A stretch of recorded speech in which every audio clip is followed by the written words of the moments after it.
ఆయనకు ఒక మూరెడు పొడవు గడ్డం ఉన్నది. అవును, గడ్డం ఉన్నది కదా అని చెప్పి ఆయన ఋషీశ్వరుడు అనుకుంటున్నారా? కాదు, ఆయన ఒక సాయిబు.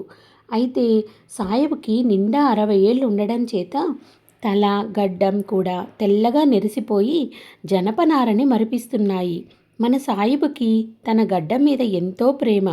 ఆ గడ్డానికి నిగనిగలాడే నల్లటి రంగు వేయటం, నూనె రాయటం, షోగ్గా దువ్వటం ఆయనకు ఎంతసేపు గడ్డం మీదనే మోజు కానీ తలని గురించి తగినంత శ్రద్ధ లేదు.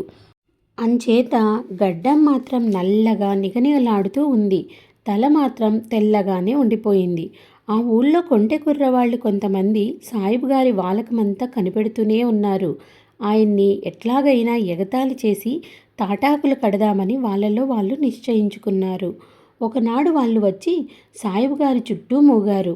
ఆ సమయానికి సరిగ్గా ఆయన ఉక్కపోస్తోంది కదా అని నెత్తిమీద టోపీ తీసి కింద ఉంచాడు. కుర్రవాళ్ళు ఆ మట్టున సాయిబు గారిని అడిగారు, ఏమండి సాయిబు గారు, మాకొక సందేహం వచ్చింది.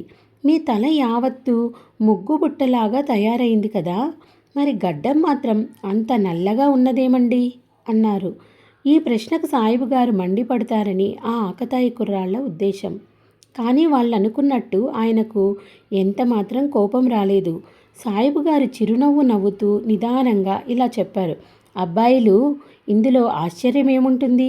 తల వెంట్రుకల కంటే గడ్డం వెంట్రుకలు 20 సంవత్సరాలు చిన్నవి కదూ, అందుకనే అవి నెరిసిపోయినాయి, ఇవి నల్లగా ఉన్నాయి అని సాయిబు గారు చెప్పిన ఈ సమాధానం విని కుర్రవాళ్లంతా సిగ్గుపడ్డారు.